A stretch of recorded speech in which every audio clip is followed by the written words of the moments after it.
Предлогот на пратеникот Оливер Спасовски да се премине на четвртата точка од дневниот ред со поддршка од 10 пратеници е апсолутно легитимен, а толкувањето на деловникот од страна на Велјановски е скривено, смета екс-спикерот на Собранието Тито Петковски. Во анализата на Нова, Стојан Андов вели дека во вакви случаи треба да се чита Уставот. За разлика од нив двајца, Љубиша Георгиевски вели дека Собранието сега функционира подобро од кога и да е.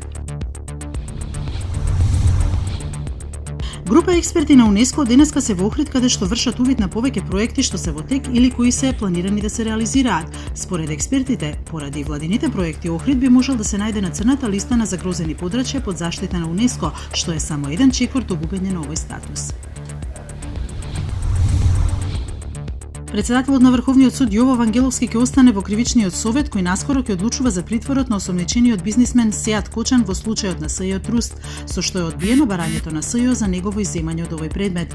Ова е дел од заклучокот на денешната општа седница на Врховниот суд кој се одвиваше зад затворени врати, на која судот ги одби и сите 17 приговори поднесени на годишниот распоред на судиите во Скопска единица.